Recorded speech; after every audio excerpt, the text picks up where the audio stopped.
ছোট্ট আশেক তলহা দাঁড়িয়ে যাও। ইন্নী লাম উবাস বিকতিয়াতি রহিমিন, বাপ আর সন্তানের মধ্যকার সম্পর্ককে গভীর থেকে গভীরতর করার জন্যই এই নবীর আগমন হয়েছে। বাপ আর সন্তানের মধ্যকার সম্পর্কের বিচ্ছেদ ঘটানোর জন্য আমি নবী মুহাম্মাদে আরবীর আগমন হয় নাই। আমার আশিক প্রমাণ হয়ে গেল তুমি তোমার বাবার অপেক্ষায় আমাকে অনেক ভালোবাসো। যেহেতু তুমি আমাকে ভালোবাসো, যাও আমি মুহাম্মাদও তোমাকে ভালোবাসি।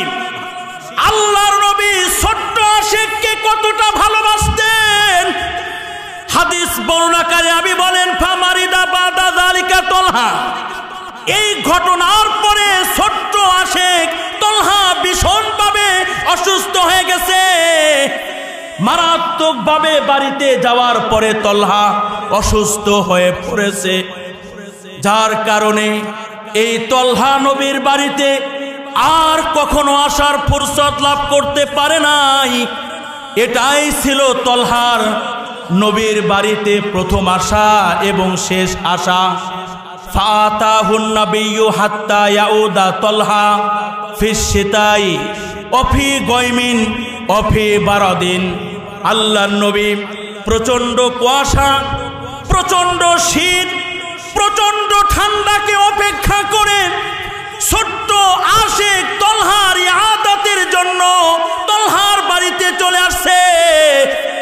আসার পরে আল্লাহর নবী ফালাম্মান সরাফা, আশিককে দেখে নবী আমার যখন চলে যাবেন, আল্লাহর নবী তখন তলহার বাবা মাকে ডাক দিয়ে বললেন, তলহার বাবা মা শোনো, ইন্নী লা আরা তলহা ইল্লা ওয়াকাদ হাদাসা বিহিল মাউতা ফাদিমুনি হাত্তা আশহাদাহু আও সাল্লি আলাইহি।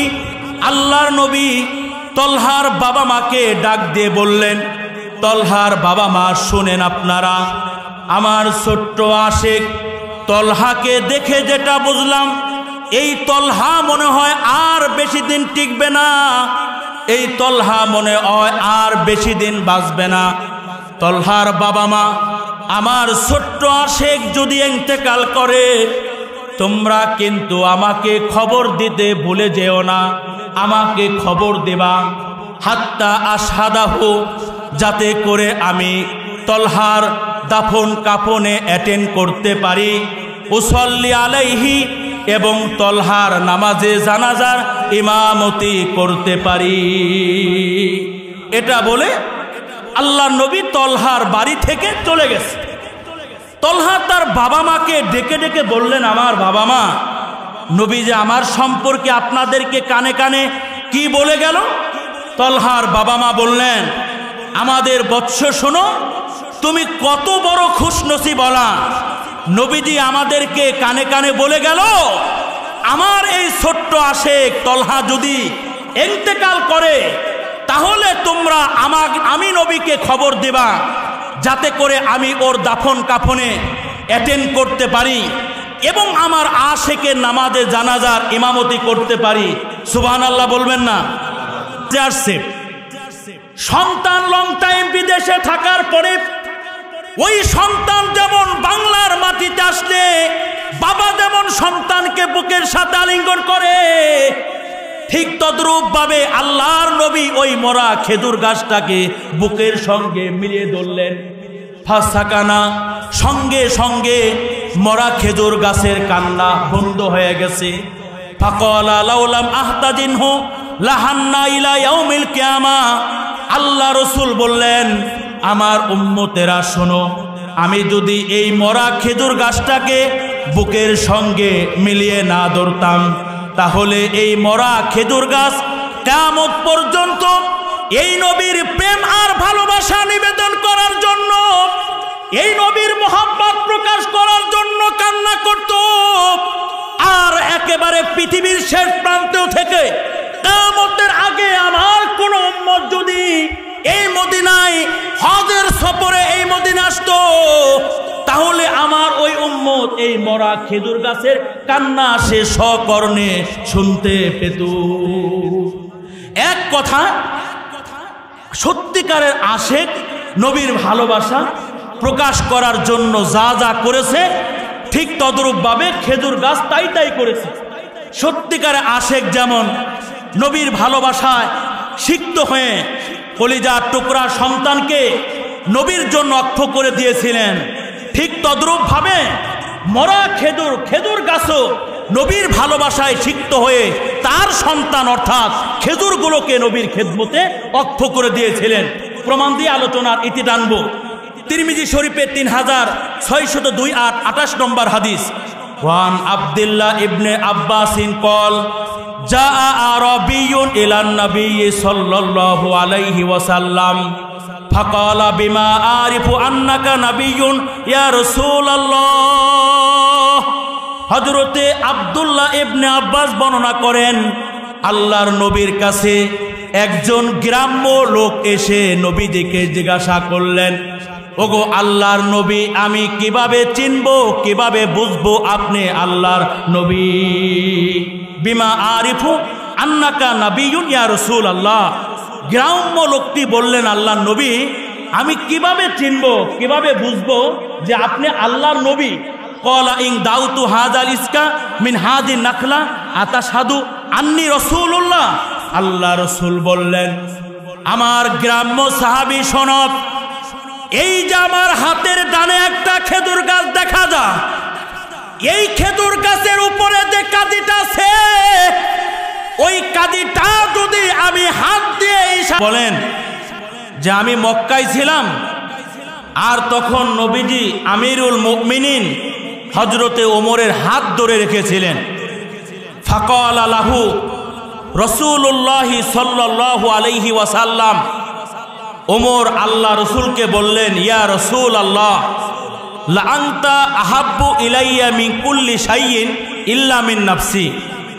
আল্লাহর নবী, দুনিয়ার সব কিছুর অপেক্ষায় আমি আপনাকে অনেক ভালোবাসি, তবে ওগো নবী, আমার জানের অপেক্ষায় আমি ওমর কিন্তু আপনাকে বেশি ভালোবাসি না। ক্বালা লা ওয়াল্লাযী নাফসি বিয়াদিহি হাত্তা আকুনা আহাব্বা ইলাইকা মিন নাফসিকা। আল্লাহ রসুল বললেন, ওই আল্লাহ তাআলার জাত এবং জালালিয়াতের নামে হলফ করে বলি, যেই আল্লাহ তাআলার কুদরতি হস্তে আমি মুহাম্মাদের প্রাণ।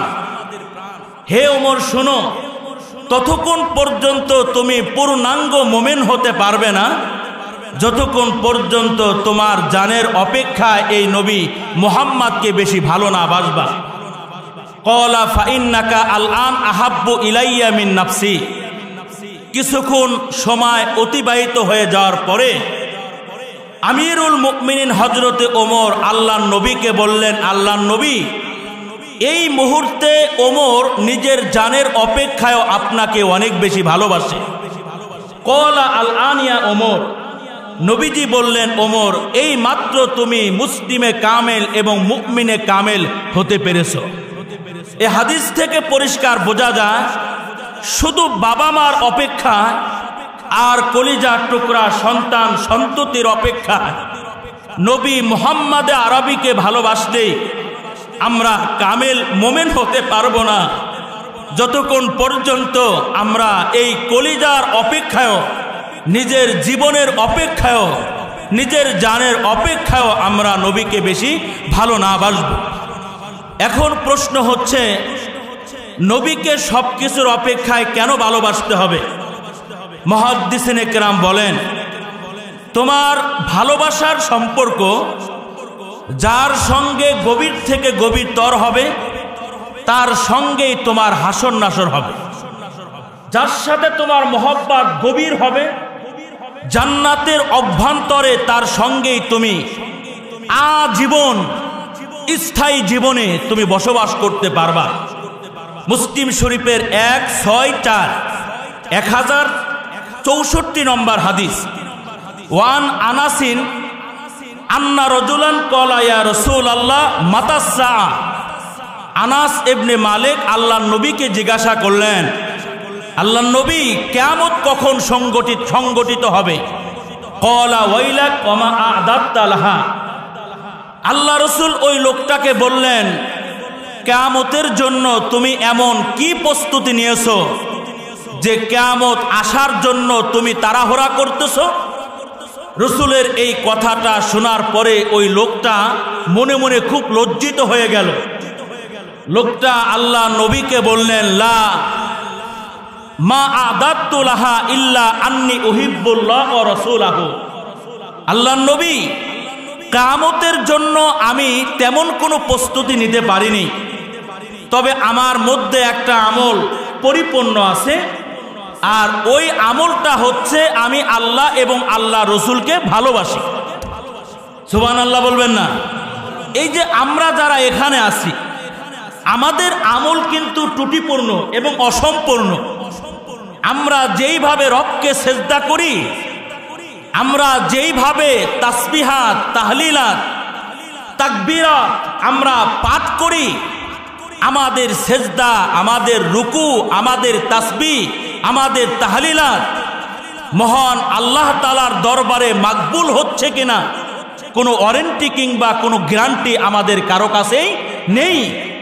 তবে ওই লোকটার মতো বুকে হাত দিয়ে বলতে পারি, আল্লাহ, আমার সেজদাটা যদিও আপনার কাছে ভালো লাগে না, আমার রুকুটা যদিও আপনার কাছে ভালো লাগে না, তবে আমার রব বুকে হাত দিয়ে এতটুকু হৃদয় উজাড় করে আপনাকে বলতে পারি, আমি আলমগীর কিন্তু আমার জীবনের অপেক্ষায়ও আমি আমার রবকে বেশি ভালোবাসি, আমি আমার নবীজিকে বেশি ভালোবাসি। নবীজির এই সাহাবী বললেন, আল্লাহ নবী, মা আদাতু লাহা ইল্লা আন্নী উহিব্বুল্লাহ ওয়া রাসূলাহু। আল্লাহ নবী, কিয়ামতের জন্য আমি তেমন কোনো প্রস্তুতি নেওয়ার ফুরসত আমার হয় নাই, তবে আল্লাহ নবী, আল্লাহ এবং আল্লাহ রসুলকে আমি অনেক বেশি ভালোবাসি। ক্বালা আনতা মা মান আহবাবতা। নবীজি বললেন, তাহলে ময়দানে মাহশরে তুমি তার সঙ্গেই থাকবে যার সাথে তোমার মহব্বত হবে। আর বুখারী শরীফের 5932 5932 নম্বর হাদিসে আনাস বলেন, ফামা রাআইতুল মুসলিমিনা ফারিহু বিশাইইন বাদাল ইসলাম ফারহাহুম বিহা। আনাস ইবনে মালিক বলেন, এই যে নবীজির ছোট্ট একটা কথা, আনতা মামান আহবাবতা, তোমার সম্পর্ক যার সাথে হবে তোমার হাসর তার সঙ্গে হবে। তোমার সম্পর্ক যদি উম্মতের হক্কানি রব্বানি বুজুর্গ ওলামা হযরতদের সঙ্গে হয়, তাদের সঙ্গেই তোমার হাসর হবে। নবীজির এই কথাটা, আনাস বলেন, নবীজির এই কথাটা শোনার পরে নবীজির সাহাবীদেরকে এতটা আনন্দিত এবং উৎফুল্লিত হতে দেখেছি, ইসলাম ধর্ম গ্রহণ করার পরে অন্য কোনো বিষয়ে এতটা আনন্দিত হতে নবীর সাহাবীদেরকে আমি আনাস দেখিনি।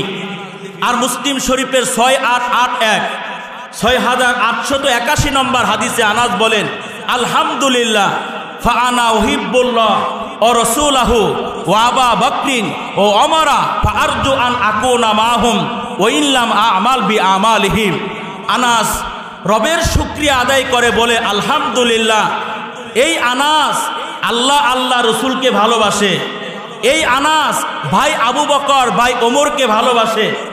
যেহেতু আনাস ভালোবাসে তার স্রষ্টাকে, ভালোবাসে তার জানের থেকেও প্রিয় পেয়ারা নবীজিকে, ভালোবাসে ভাই আবু বকর আর ওমরকে, সুতরাং ফাআরজু আন আকুনা মাহুম ওয়া ইল্লাম আমালিহিম।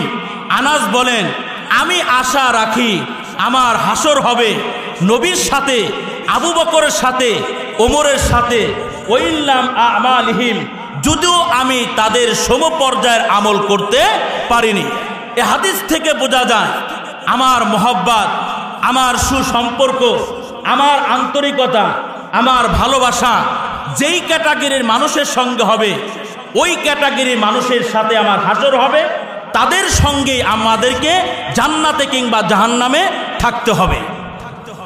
অমুসলিমদের মুখে নবীজির প্রতি সাহাবাদের ভালোবাসার বর্ণনা, আল বেদায়া ওয়ান নেহায়া, জগৎ বিখ্যাত একটি কিতাব। এই কিতাবের 4 নম্বর খণ্ডের 65 নম্বর পৃষ্ঠার মধ্যে একটি রিওয়ায়াত আছে।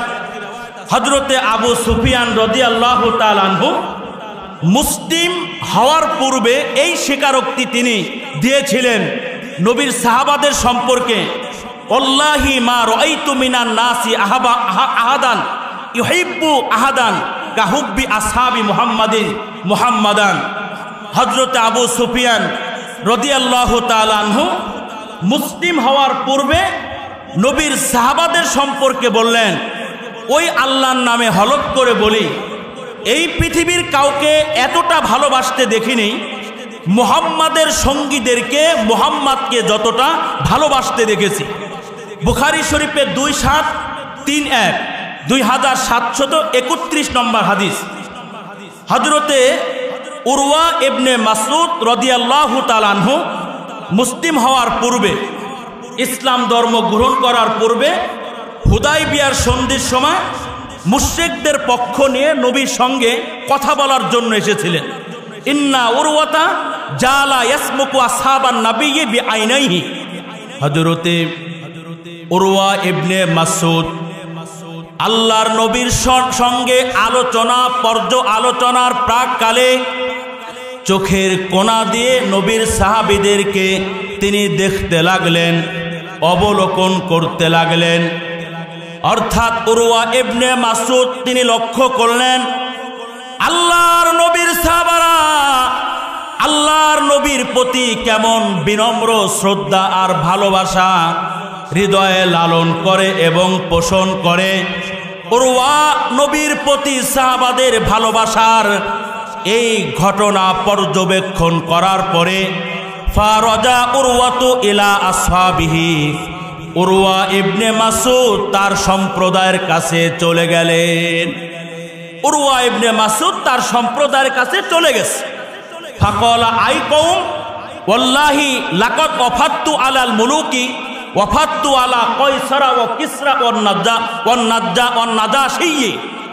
উরওয়া ইবনে মাসউদ তার এলাকার লোকদেরকে বললেন, আমার এলাকাবাসী, ওই আল্লাহর নামে হলফ করে বলি, এই পৃথিবীর অনেক রাজা বাদশাদের দরবারে আমি প্রতিনিধি হিসেবে গিয়েছি। ওয়াফাততু আলা কায়সারা ওয়া কিসরা ওয়ান নাজাশি, কায়সার কিসরা নাজাশির নিকটও প্রতিনিধি হিসেবে আমি গিয়েছিলাম। ওয়াল্লাহি মা রাআইতু মালিকান কত্তু ইউআযিমুহু আসহাবুহু মা ইউআযিমু আসহাবু মুহাম্মাদান।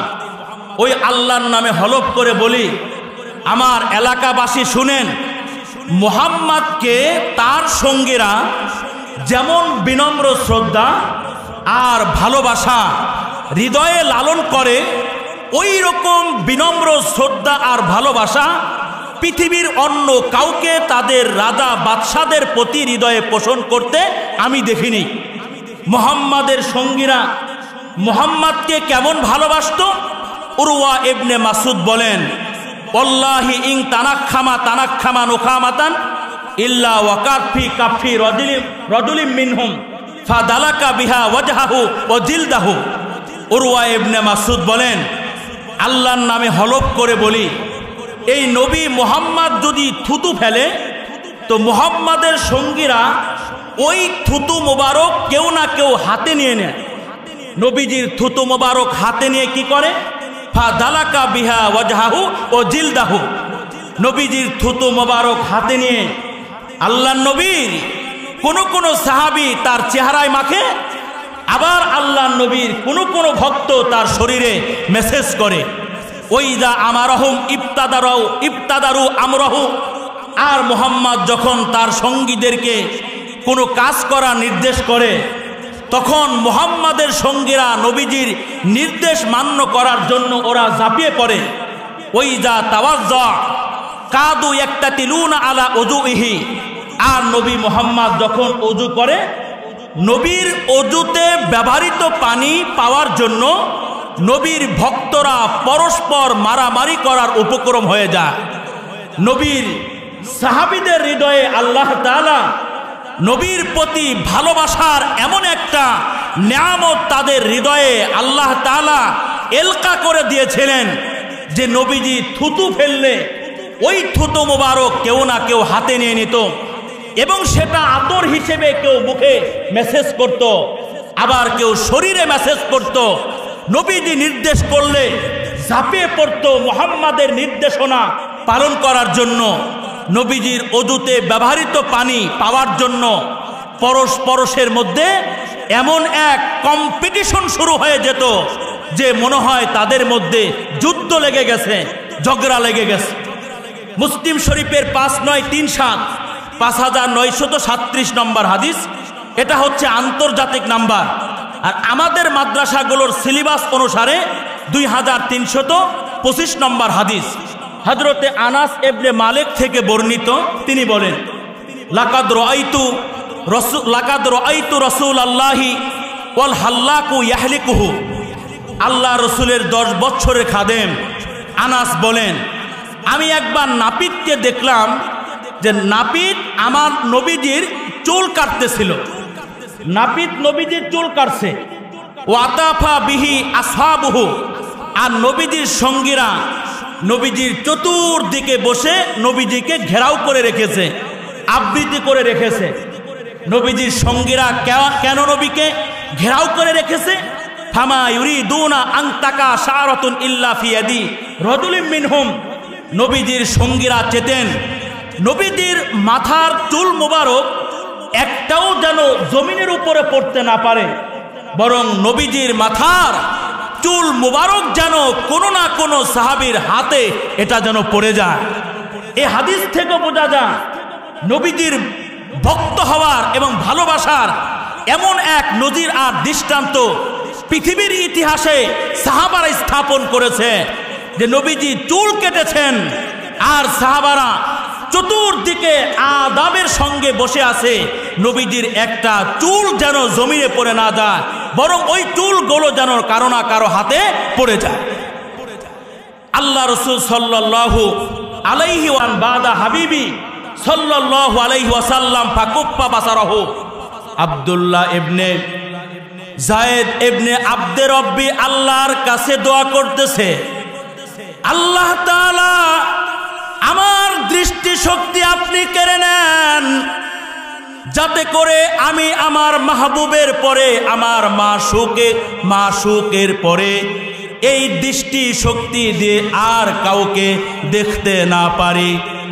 এর মানে হলো আব্দুল্লাহ ইবনে যায়েদ ইবনে আব্দে রব্বি আল্লাহকে বলতেছেন, ওই দৃষ্টি শক্তি আমার আর দরকার নাই, যেই দৃষ্টি শক্তি দিয়ে আব্দুল্লাহ আপনার নবীকে দেখতে পারবে না। ফাকুফা বাসারাহু, যেই মাত্র আব্দুল্লাহ ইবনে যায়েদ ইবনে আব্দে রব্বি আল্লাহর কাছে সকাতরে মিনতি করেছেন, সঙ্গে সঙ্গে আল্লাহ তাআলা ওই সাহাবীর আর্তনাদকে মঞ্জুর করে ওই সাহাবীর 2টি চক্ষু অন্ধ হয়ে যায়। সাহাবীর 2টি চক্ষু অন্ধ হয়ে গেছে। সাহাবাদের হৃদয়ে বাবা মার ভালোবাসা ছিল, নবীজির ভালোবাসাও ছিল, তবে নবীজির ভালোবাসার সামনে বাবা মার ভালোবাসা ছিল মূল্যহীন। নবীজির ভালোবাসার সামনে বাবা মার ভালোবাসার কোনো ভ্যালু ছিল না, কোনো মূল্য ছিল না।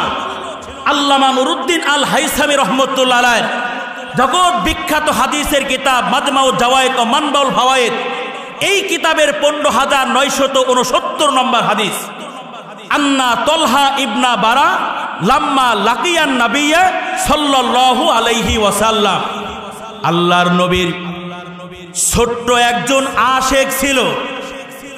এই ছোট্ট আশেকের নাম হলো তলহা ইবনে বারা, বারার ছেলে তলহা।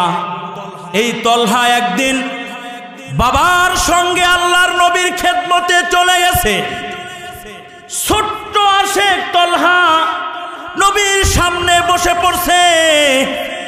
নবীর সামনে বসে তলহা আল্লাহর নবীকে বলতেছে, ইন্নী উহিব্বুকা মিন কুল্লি শাইইন ইয়া রাসূলুল্লাহ। ওগো আল্লাহর নবী, দুনিয়ার সব কিছুর অপেক্ষায় আমি তলহা আপনাকে অনেক ভালোবাসি, অনেক মহব্বত করি। আল্লাহ রাসূল তলহাকে বললেন, হে ছোট্ট আশেক আমার, দুনিয়ার সব কিছুর অপেক্ষায় তুমি যদি আমি নবীকে ভালোবেসে থাকো, এই পৃথিবীতে ভালোবাসার প্রমাণ দিতে হয়, তুমি প্রমাণ দিয়ে আমাকে স্পষ্ট করে দাও তুমি আমাকে কতটা ভালোবাসো। ছোট্ট বাচ্চা তলহা আল্লাহর নবীকে বললেন, মুরনি বিমা আহবাবতা লাকা ফালা আসিলাকা আমরন। আল্লাহর নবী, এই মুহূর্তে আপনি আমাকে একটা কাজের আদেশ করেন যেটা আপনি পছন্দ করেন। আল্লাহর নবী, আপনার আদেশ আমি লঙ্ঘন করব না, আমি অমান্য করব না, আপনার নির্দেশনা পালন করে আমি প্রমাণ করব আমার বাবা দুনিয়ার সব কিছুর অপেক্ষায় নবী আপনাকে অনেক বেশি ভালোবাসি। ফাআযিবান নাবিয়্যু লিযালিকা ওয়া হুয়া গোলামুন। ছোট্ট বালক তলহার জবান থেকে বিস্ময়কর কথা শ্রবণ করে আল্লাহ নবী তাজ্জব হয়ে আশ্চর্যান্বিত হয়ে তলহাকে বললেন, ইযহাব ফাকতুল আবাকা ইয়া তলহা। আমার ছোট্ট আশেক, ওই যে তোমার বাবা যাচ্ছে, একটা কাজ করো, তোমার বাবার কল্লাটা এক কোপ দিয়ে গর্দান থেকে আলাদা করে আমার খেদমতে পেশ করো। হাদিস বর্ণনাকারী রাবি হযরতে হুসাইন বলেন, যেই মাত্র আল্লাহর নবী বাবার কল্লা আনার জন্য তার ছোট্ট আশেককে বলল, এই ছোট্ট আশেক এক সেকেন্ডের জন্য কাল বিলম্ব না করে একটা দৌড় দিছে। কার কল্লা আনার জন্য? বাবার কল্লা আনার জন্য। আল্লাহু আকবার বলবেন না? একটা দৌড় দিছে। আল্লাহর নবী পিছন থেকে ডেকে তলহাকে বললেন, আমার ছোট্ট আশেক তলহা, দাঁড়িয়ে যাও। ইন্নী লাম উবাস বিকতিয়াতি রহিমিন।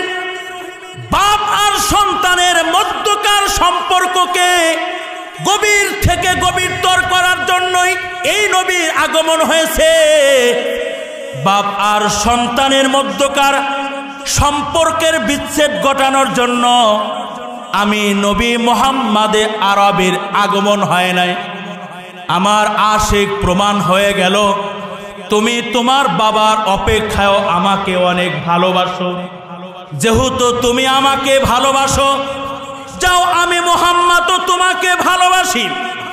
আল্লাহর নবী ছোট্ট আশিককে কতটা ভালোবাসতেন হাদিস বর্ণনাকারী আবি বলেন, ফামারিদা বাদা যালিকা তলহা। এই ঘটনার পরে ছোট্ট আশিক তলহা ভীষণভাবে অসুস্থ হয়ে গেছে। মারাত্মকভাবে বাড়িতে যাওয়ার পরে তলহা অসুস্থ হয়ে পড়েছে, যার কারণে এই তলহা নবীর বাড়িতে আর কখনো আসার ফুরসত লাভ করতে পারে নাই। এটাই ছিল তলহার নবীর বাড়িতে প্রথম আসা এবং শেষ আসা। ফাতাহুন নাবিয়্যু হাত্তা ইয়াউদা তলহা ফিস শিতাই অফি গয়মিন অফি বারাদিন। আল্লাহর নবী প্রচন্ড কুয়াশা, প্রচন্ড শীত, প্রচন্ড ঠান্ডাকে অপেক্ষা করে ছোট্ট আশিক তলহার ইআদাতের জন্য তলহার বাড়িতে চলে আসছে। আসার পরে আল্লাহর নবী ফালাম্মান সরাফা, আশিককে দেখে নবী আমার যখন চলে যাবেন, আল্লাহর নবী তখন তলহার বাবা মাকে ডাক দিয়ে বললেন, তলহার বাবা মা শোনো, ইন্নী লা আরা তলহা ইল্লা ওয়াকাদ হাদাসা বিহিল মাউতা ফাদিমুনি হাত্তা আশহাদাহু ওয়া উসাল্লি আলাইহি। আল্লাহর নবী তলহার বাবা মাকে ডাক দিয়ে বললেন, তলহার বাবা মা শুনেন আপনারা, আমার ছোট্ট আশিক তলহাকে দেখে যেটা বুঝলাম, এই তলহা মনে হয় আর বেশি দিন টিকবে না, এই তলহা মনে হয় আর বেশি দিন বাঁচবে না। তলহার বাবা মা, আমার ছোট্ট আশিক যদি ইন্তেকাল করে তোমরা কিন্তু আমাকে খবর দিতে ভুলে যেও না, আমাকে খবর দেবা। হাত্তা আশহাদাহু, যাতে করে আমি তলহার দাফন কাফনে অ্যাটেন্ড করতে পারি। উসল্লি আলাইহি, এবং তলহার নামাজে জানাজার ইমামতি করতে পারি। এটা বলে আল্লাহর নবী তলহার বাড়ি থেকে চলে গেছে। তলহা তার বাবা মাকে ডেকে ডেকে বললেন, আমার বাবা মা, নবী যে আমার সম্পর্কে আপনাদেরকে কানে কানে কি বলে গেল? তলহার বাবা মা বললেন, আমাদের বৎস শোনো, তুমি কত বড় খুশনসিবওয়ালা, নবীজি আমাদেরকে কানে কানে বলে গেল আমার এই ছোট্ট আশেক তলহা যদি ইন্তেকাল করে তাহলে তোমরা আমি নবীকে খবর দেবা, যাতে করে আমি ওর দাফন কাফনে অ্যাটেন্ড করতে পারি এবং আমার আশেকের নামাজে জানাজার ইমামতি করতে পারি। সুবহানাল্লাহ বলবেন না? এই যে আপনারাও সুবহানাল্লাহ বললেন, আবার আমিও কিন্তু সুবহানাল্লাহ বললাম, কিন্তু নবীজির এই ছোট্ট আশেক তলহা সুবহানাল্লাহ বলে নাই। তলহা ওর বাবা মাকে বললেন, আমার বাবা মা, আমি তলহা যদি দিনের বেলায় ইন্তেকাল করি তাহলে তোমরা নবীকে আমার মরণের খবর দিবা, আর আমি তলহা যদি রাতের অন্ধকারে ইন্তেকাল করি তাহলে ইদফিনুনি ওয়া আলহিকুনি বিরব্বি ওয়ালা তাদু রাসূলাল্লাহ ফাইন্নী আখাফু আলাইহিল ইয়াহুদা ওয়ালা ইসাবু ফি সাবাবি। তলহা তার বাবা মাকে বললেন, আমি যদি রাতের অন্ধকারে ইন্তেকাল করি, কাল বিলম্ব না করে আপনারা আমার দাফন কার্য রাতের অন্ধকারে সম্পন্ন করবেন। ওয়া আলহিকুনি বিরব্বি, আর আমাকে আমার রবের সঙ্গে মিলিয়ে দিবেন। ওয়ালা তাদু রাসূলাল্লাহ, নবীকে আমার মরণের খবর দিবেন না। ফাইন্নী আখাফু আলাইহিল ইয়াহুদা, কারণ হচ্ছে নবী আমার মরণের খবর শুনলে নবীজি ইহুদি কয়েকটি গোত্র পেরিয়ে এই তলহার বাড়িতে আসতে হবে। ইহুদি গোত্র পেরিয়ে তলহার বাড়িতে আসতে গিয়ে আমার নবী যদি মুনাফিকদের আক্রমণের শিকার হয়ে যায়, কাফের মুশরিক বেঈমান ফাসিক ফুজ্জারদের আক্রমণের শিকার হয়ে যায়, তাহলে আমি তলহা আমার চেহারা আমি আমার রবকে দেখাইতে পারবো না। আমি মরও আমি তলহা শান্তি লাভ করতে পারবো না।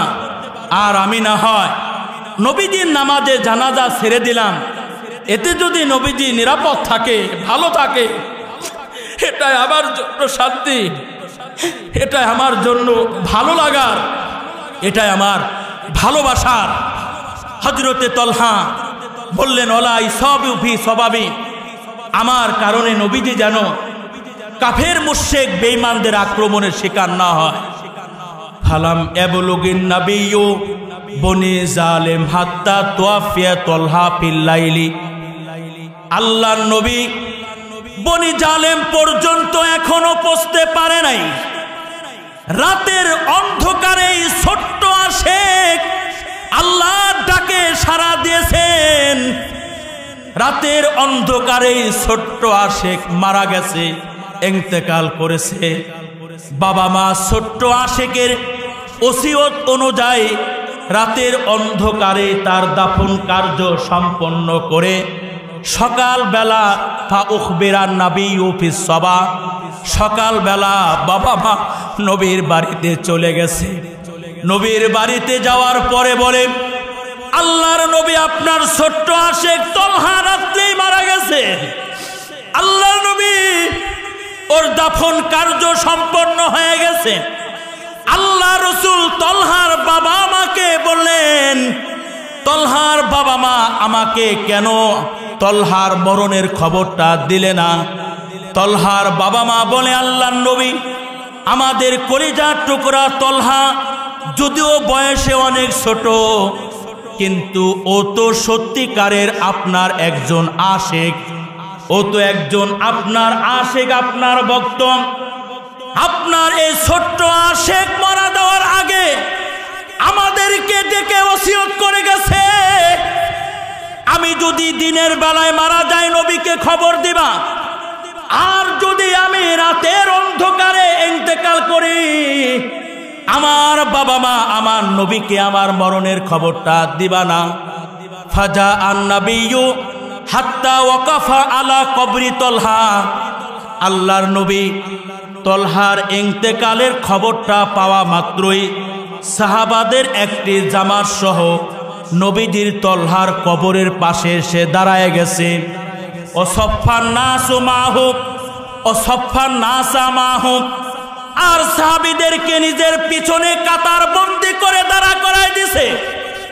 এবার আল্লাহর নবী ছোট্ট আশেক তলহার কবরে পাশে দাঁড়াইয়া হস্তদ্বয় উর্ধ্ব আকাশের দিকে উত্তোলন করেছেন আর আল্লাহর কাছে দোয়া করতেছে, আল্লাহুম্মা আলকা তলহা তাদহাকু ইলাইহি ওয়া তাদহাকু ইলাইক।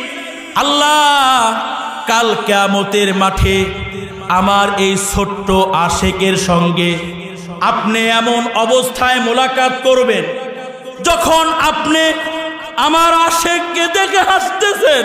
আল্লাহু আকবার! আপনি আমার আশেককে দেখে হাসতেছেন, আল্লাহ তাআলা আর আমার আশেক আপনাকে দেখে হাসতেছে, আপনি ওকে দেখে হাসতেছেন আর ও আপনাকে দেখে হাসবে। আল্লাহ তাআলা এই ছোট্ট আশেক তলহা হৃদয়ে প্রেম আর ভালোবাসার এমন এক দাবানল জ্বালিয়ে দিলেন যে আল্লাহর নবী ছোট্ট আশেক তলহা কবরের পাশে দাঁড়াইয়া রবের কাছে সকাতরে বিনতি করছে, আল্লাহুম্মা আলকা তলহা তাদহাকু ইলাইহি ও তাদহাকু ইলাইকা। হে আমার রব, কাল কিয়ামতের মাঠে এই ছোট্ট তলহা ছোট্ট আশেকের সঙ্গে আপনি এমন অবস্থায় দেখা করবেন যখন আপনি ওকে দেখে হাসতেছেন আর তলহা আপনাকে দেখে হাসতেছে। এই হাদিস থেকে বোঝা যায় তলহার হৃদয়ে বাবার ভালোবাসা আছে, তবে নবীর ভালোবাসার প্রমাণ দেওয়ার প্রশ্ন যখন এসে গেছে তখন প্রমাণ করেছে নবীর ভালোবাসার সামনে বাবার ভালোবাসার কিনায় কোনো ভ্যালু নাই। মাজমাউজ জাওয়ায়েদ ও মানবাউল ফাওয়ায়েদ এই কিতাবের 15761 15761 নম্বর হাদিস। এই হাদিস বর্ণনাকারী সাহাবীর নাম হচ্ছে রইসুল মুহাদ্দিসিন হযরত আবু হুরায়রা। আবু হুরায়রা বলেন, আল্লাহর নবীর আরেকজন সাহাবী যার নাম হলো আব্দুল্লাহ, আর এই আব্দুল্লাহ হচ্ছে মুনাফিক সর্দার আব্দুল্লাহ ইবনে উবাই ইবনে সুলুলের সন্তান। বাবার নামও আব্দুল্লাহ, ছেলের নামও আব্দুল্লাহ। বাবা হচ্ছে মুনাফিকদের লিডার আর ছেলে হচ্ছে কার সাহাবী? আল্লাহর নবীর সাহাবী। রইসুল মুহাদ্দিসিন হযরত আবু হুরায়রা বলেন, মাররা রাসূলুল্লাহ সাল্লাল্লাহু আলাইহি ওয়াসাল্লাম আলা আব্দুল্লাহ ইবনে উবাই ইবনে সুলুল ওয়া ফি জিল্লি। আল্লাহর নবী একবার মুনাফিক সর্দার আব্দুল্লাহ ইবনে উবাই ইবনে সুলুলের পাশ দিয়ে অতিক্রম করলেন। যখন মুনাফিক সর্দার বৃক্ষের ছায়ায় ও আরাম করতেছিল, এই যে আল্লাহর নবী মুনাফিকদের পাশ দিয়ে অতিক্রম করছেন, নবীজির পায়ের দোলা মুবারক উড়ে গিয়ে মুনাফিক সর্দার আব্দুল্লাহ ইবনে উবাই ইবনে সুলুলের শরীরে লেগে গেছে। যেই মাত্র নবীজির পায়ের দোলা মুনাফিক সর্দারের শরীরে লেগে গেছে, মুনাফিক সর্দার তখন নবীকে কটাক্ষ করে বললেন, ইবনে আবি কাবাসা, যার অর্থ হলো সি ছোট্ট লোক মুহাম্মদ, ছোট্ট লোক মুহাম্মদ।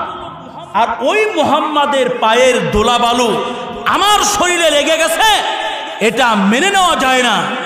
এই যে নবীজিকে যখন অপমান করেছে মুনাফিক সর্দার আব্দুল্লাহ ইবনে উবাই ইবনে সুলুল, ঠিক ওই সময় এই মুনাফিকের সন্তান আব্দুল্লাহ নবীজির পিছনে দাঁড়ানো। এবার নবীজির সাহাবী মুনাফিক সর্দারের সন্তান আব্দুল্লাহ নবীকে বলেন, ইয়া রাসূলুল্লাহ আল্লাযী আকরামাকা ওয়া আনজালা আলাইকাল কিতাবা লা ইন শি'তা লা আতাইতুকা বিআমরিন। আল্লাহ নবী, ওই আল্লাহর জাতার জালালিয়াতের কসম করে বলি, যেই আল্লাহ তাআলা আপনাকে সম্মানিত করেছেন, ওয়া আনজালা আলাইকাল কিতাবা, আপনার উপরে কিতাব অবতীর্ণ করেছেন, লা ইন শি'তা লা আতাইতুকা বিরাসিন। আল্লাহ নবী, আপনি যদি আমাকে বলেন আমার বাবার কল্লাটা এক কোপ দিয়ে বাবার গর্দান থেকে আলাদা করে আপনার খেদমতে পেশ করার জন্য আপনার আশেক আব্দুল্লাহ কিন্তু প্রস্তুত। এই হাদিস থেকে বোঝা যায় আব্দুল্লাহর হৃদয়ে বাবার ভালোবাসা আছে, কিন্তু নবীর ভালোবাসা প্রকাশ করার সময় যখন এসে গেছে তখন আব্দুল্লাহ বাবার কল্লাটা গর্দান থেকে এক কোপ দিয়ে আলাদা করে নবীর খেদমতে পেশ করার জন্য সে প্রস্তুত। আল্লাহর নবীর সাহাবীদের হৃদয়ে বাবা মার সন্তানের ভালোবাসাও ছিল, নবীজির ভালোবাসা তো অবশ্যই ছিল, তবে নবীজির ভালোবাসার সামনে সন্তানদের ভালোবাসার কোনো ভ্যালু ছিল না। আল্লামা শামসুদ্দিন আজ-জাহাবী রহমতুল্লাহ আলাইহির একটি কিতাব সিয়ারু আলামিন নুবালা, এই কিতাবের 3 নম্বর খণ্ডের 398 398 নম্বর পৃষ্ঠার মধ্যে একটি রিওয়ায়াত আছে। এই হাদিস বর্ণনাকারী সাহাবীর নাম হচ্ছে আনাস ইবনে মালিক রাদিয়াল্লাহু তাআলা আনহু, যিনি মুকসিরিন বর্ণনাকারীদের অন্যতম একজন। যেই সকল সাহাবায়ে কেরাম সর্বোচ্চ হাদিস নবীর থেকে বর্ণনা করেছেন, তাদের মধ্য থেকে একজন হচ্ছে আনাস ইবনে মালিক, যিনি আল্লাহ নবীর থেকে সর্বমোট 2286টি হাদিস বর্ণনা করেছেন। আল্লাহ নবী হিজরত করে মদিনায় চলে আসছে। হযরত আনাস বলেন, নবী যখন হিজরত করে মদিনায় আগমন করলেন, তখন এই আনাসের বয়স হচ্ছে 8। বলেন কত বছর, কত বয়স, কত 8। বিশুদ্ধ বর্ণনা মতে তার বয়স ছিল 10। তো আনাস বলেন, জাআত উম্মি ফাআখাযাত বিয়াদি ফানতালাকাত বি ইলা রাসূলিল্লাহি সাল্লাল্লাহু আলাইহি ওয়াসাল্লাম।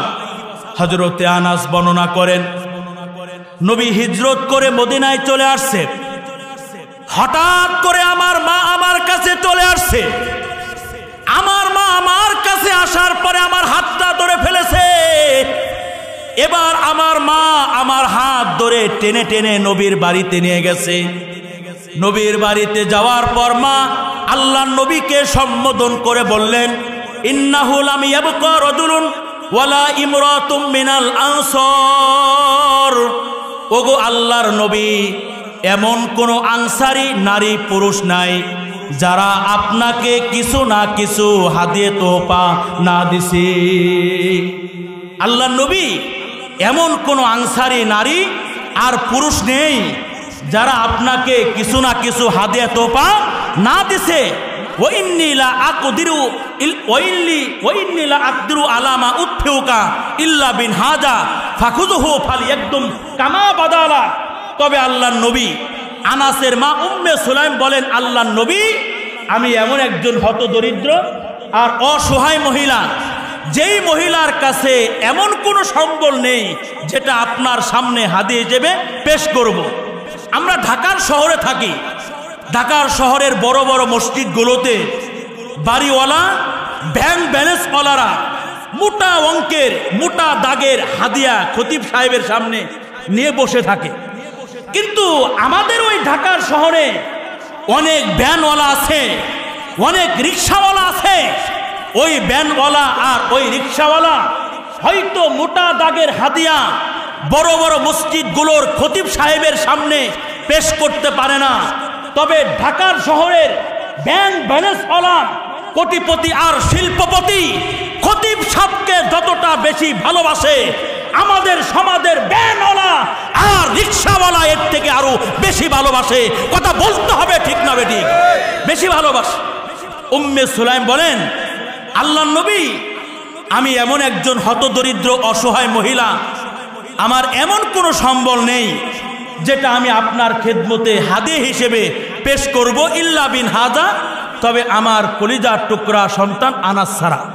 যেহেতু আমার একমাত্র সম্বল হচ্ছে আনাস, ফাকুযহু, অতএব আল্লাহর নবী, আপনি ওকেই হাদিয়া হিসেবে গ্রহণ করেন। ফালইয়াকদুম কামা বাদালাক। ওগো আল্লাহর নবী, আপনি যতদিন চাবেন আমার এই কলিজার টুকরা আপনার সেবা করবে, আপনার খেদমত করবে। আনাস বলেন, খদামতু রাসূলুল্লাহি সাল্লাল্লাহু আলাইহি ওয়াসাল্লাম 10 সিনিন মা আমারনি শাইয়ান ওয়ালা জরবানি জরবাতান ওয়ালা দাব ওয়ালা সাববানি সাববাতান। হযরত আনাস বলেন, সেই 8 বছর বয়সে আমার মা নবীর খেদমতে আমাকে সঁপে দিয়ে আসলেন। 8 বছর থেকে নিয়ে 18 বছর পর্যন্ত মোট 10 বছর তোমাদের নবীর আমি খেদমত করেছি। এবার আসো, যেহেতু 10 বছর তোমার নবীর সংস্রবে ছিলাম, আমাদের যারা খাদেম বলেন, পিএস বলেন, এই আলোচকদের বলেন, আলোচকদের খাদেম থাকে, পিএস থাকে, কথা বোঝাচ্ছে।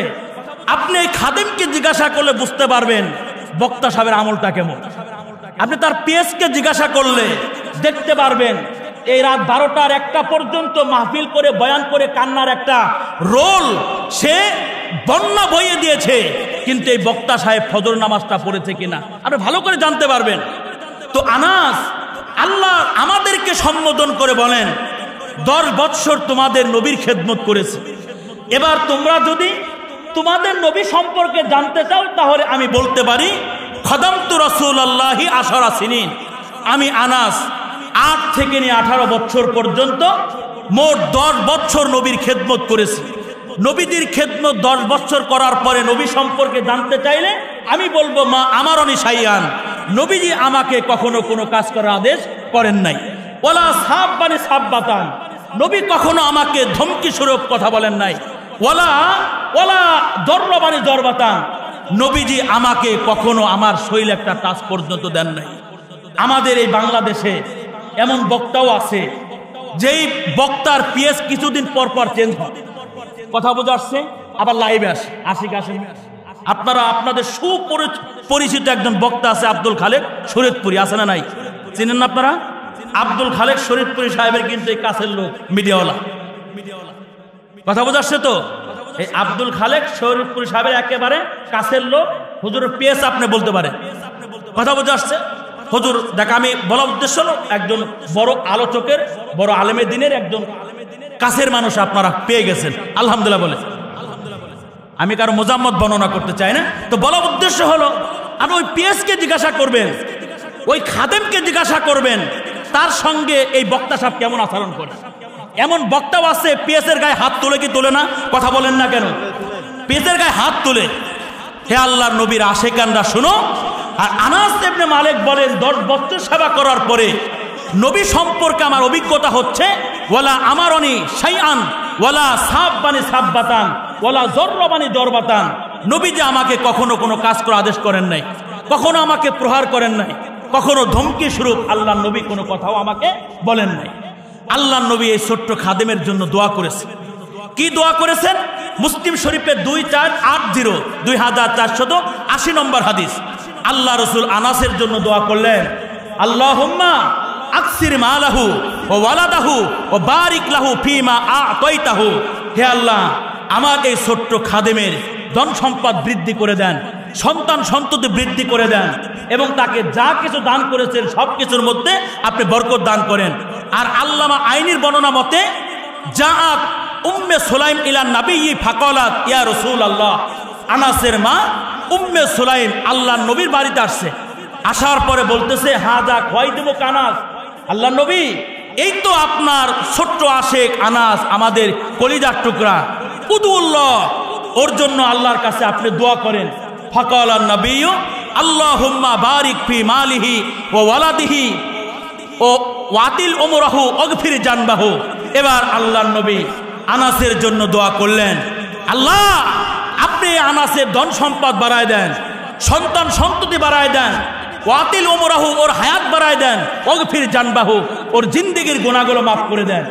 এই যে নবী আনাসের জন্য যে দোয়া করলেন, এই দোয়াগুলো কবুল হয়েছে কিনা? মুসলিম শরীফে 2481 নম্বর হাদিসে আনাস বলেন, কদ্দালি রাসূলুল্লাহি সাল্লাল্লাহু আলাইহি ওয়াসাল্লাম সালাসা দাওয়াতিন। আনাস ইবনে মালিক বলেন আল্লাহর নবী এই আনাসের জন্য 3টি বিষয়ে দোয়া করেছেন। সময় কি শেষ হয়ে গেছে? এখন বললে হবে? আর আগে তেলা দিবেন আপনার আলোচনা কয় মিনিট আছে? আগে জিজ্ঞেস করছি কত মিনিট আমার চাই, ওই হিসাবে আলোচনা আসতে হবে। তা আল্লাহ রসুল আনাস বলেন আল্লাহ নবী 3টি বিষয়ে আমার জন্য দোয়া করেছেন। তোর কদর এই তু মিনহা ইসনাতাইনে ফিদ দুনিয়া, ওই 3টির মধ্য থেকে 2টি আল্লাহ তাআলা আমাকে দুনিয়াতেই দান করেছেন। ও আনা আরজু সালিসাতা ফিল আখিরাতি, আর আশা করি 3 নম্বরটা আল্লাহ তাআলা আমাকে পরকালে দান করবে। এবার আসেন, যেই 2টি বিষয়ে আল্লাহ তাআলা আনাসকে দুনিয়াতেই দান করেছেন, নবীজি দোয়া করার বরকতে ওই 2টি বিষয় কি কি? 1 নম্বর হলো ধন সম্পদ আল্লাহ বাড়াই দিয়েছেন, 2 নম্বর তার সন্তান সন্ততি আল্লাহ বৃদ্ধি করে দিয়েছেন। মুসলিম শরীফের 6531, এটা হচ্ছে আন্তর্জাতিক নাম্বার। আমাদের মাদ্রাসাগুলোর সিলেবাস অনুযায়ী 2481 নম্বর হাদিস। আনাস বলেন ফাওয়াল্লাহি ইন্না মালি লা কাসিরুন ওয়া ইন্না ওয়ালাদি ওয়া ওয়ালাদি লা ইয়াতাআদ্দুনা আলা নাহবিল মিয়াতাল আম্মা মিয়াতাল ইয়াউমা।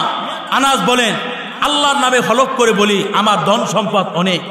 ওয়া ইন্না ওয়ালাদি ওয়া ওয়ালাদি লা ইয়াতাআদ্দুনা আলা নাহবিল মিয়াতিল ইয়াউমা, আর আমার সন্তান সন্ততিদের সংখ্যা 100-র মতো।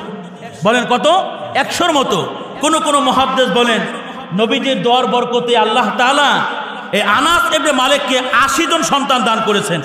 কোন কোন মুহাদ্দিস বলেন 100, আর বিশুদ্ধ বর্ণনা মতে আল্লাহ তাআলা আনাস ইবনে মালিককে 120 জন সন্তান দান করেছেন। আর এই 120 জনের মধ্য থেকে ইজাহুল মিশকাতের মধ্যে আছে 120 জনের মধ্য থেকে 2টি হচ্ছে কন্যা সন্তান, বাকি 118 জন হচ্ছে ছেলে সন্তান। বাবা মার বয়স যখন বেশি হয়ে যায়, বার্ধক্যে উপনীত হয়ে যায়, তখন দেখা যায় এই বাবা মা তার সন্তানের নামগুলো মনে রাখতে পারে না। মাত্র 4 জন সন্তান, 5 জন সন্তান, তাই মনে রাখতে পারে না। কিন্তু আনাসের সন্তান কত? 120। তো আনাস ইবনে মালিকের বয়স যখন বার্ধক্যে যখন উপনীত হয়ে গেল, তখন আনাস ইবনে মালিকের সন্তানের নামগুলো মনে থাকতো না। তাই সন্তানরা যখন বাবার মুলাকাতে আসতেন, বাবাকে বলতেন, বাবা আমি আপনার 88 নম্বর সন্তান, বাবা আমি আপনার 120 নম্বর সন্তান, বাবা আমি আপনার 99 নম্বর সন্তান। মোহতারাম হাদিরিন, আনাসের এই ঘটনা থেকে বোঝা গেল যে আনাসের মা উম্মে সুলাইম, তার হৃদয়ে সন্তানের ভালোবাসা আছে, নবীর ভালোবাসাও আছে।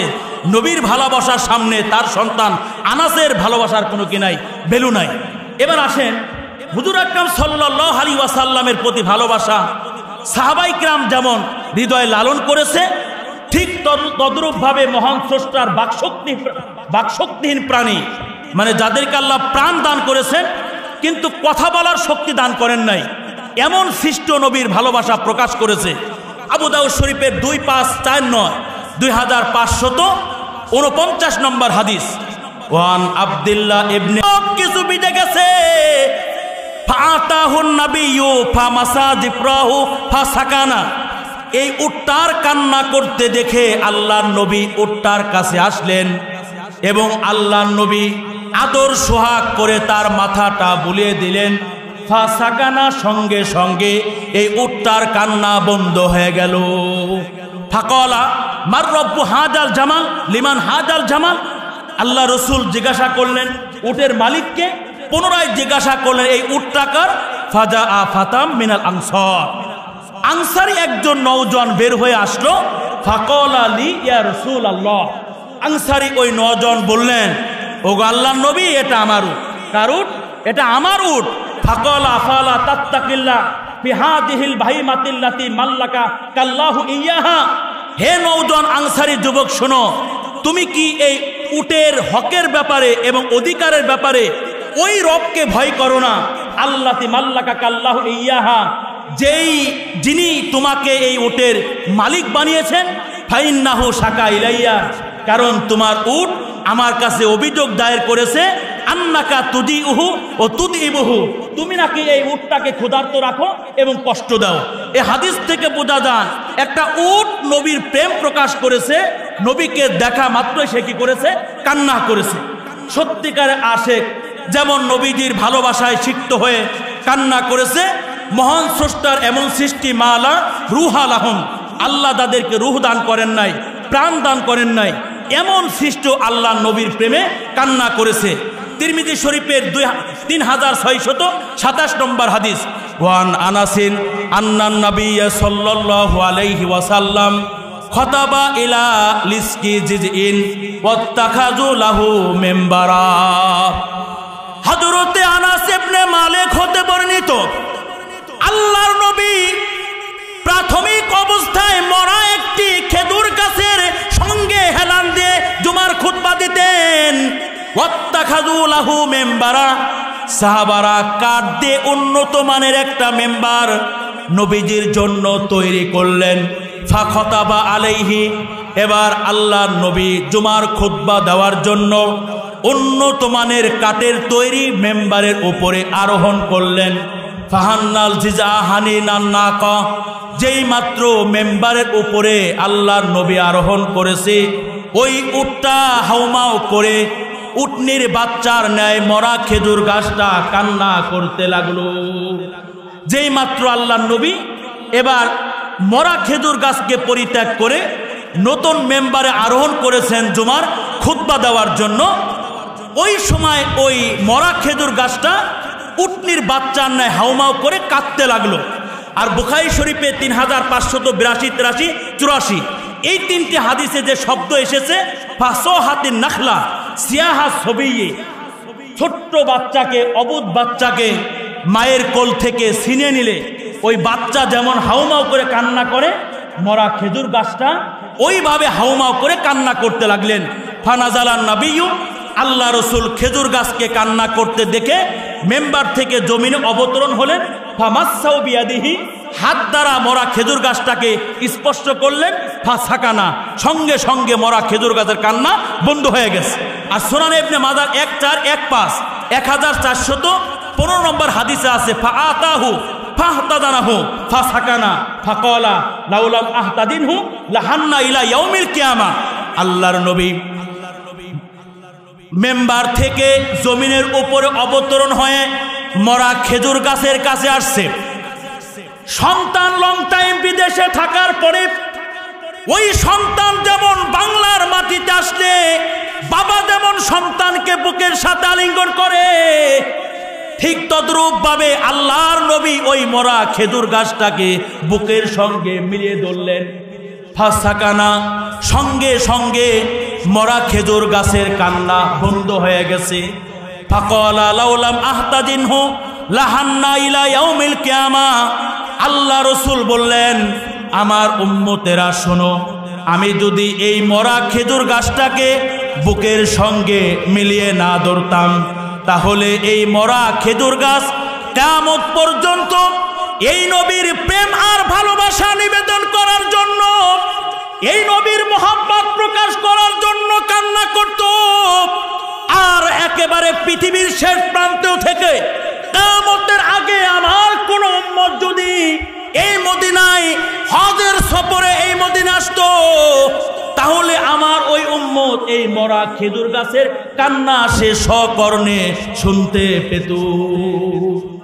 এক কথা, সত্যিকারের আশেক নবীর ভালোবাসা প্রকাশ করার জন্য যা যা করেছে, ঠিক তদ্রূপভাবে খেজুর গাছ তাই তাই করেছে।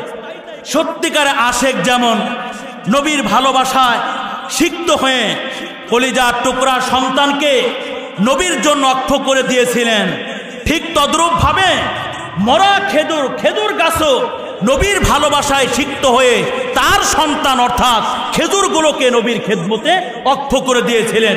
প্রমাণ দিয়ে আলোচনার ইতি টানব। তিরমিজি শরীফে 3602-28 নম্বর হাদিস।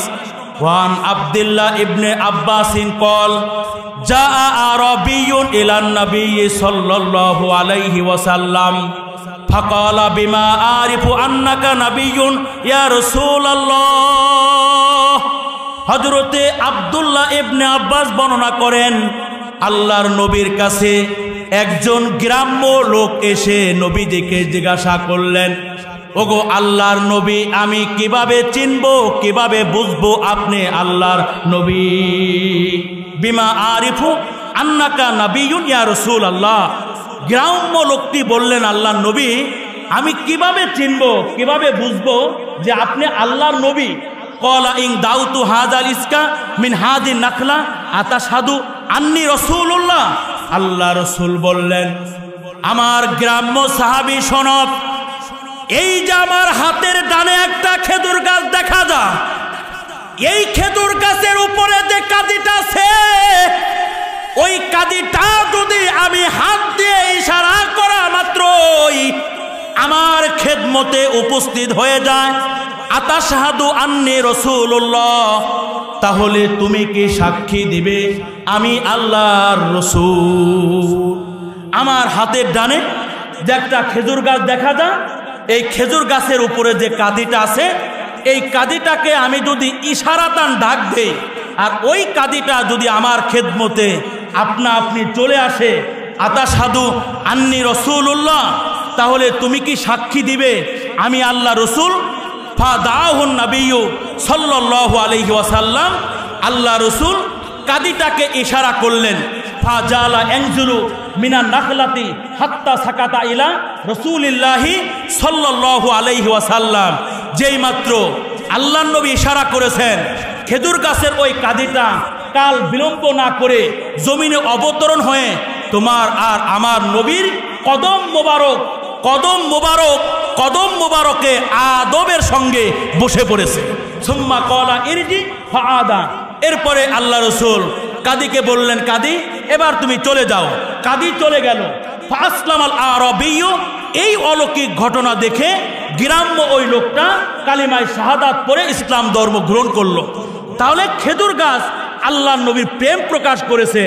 আর এই কারণেই জান্নাতীরা যখন জান্নাতে যাবে তো জান্নাতীদের জন্য আল্লাহ তাআলা জান্নাতের অভ্যন্তরে খেজুর গাছ লাগাবে। সুবহানাল্লাহ। বাড়িতে গিয়ে বললেন কি গাছ লাগাবেন বলেন? কোথায় লাগাবেন?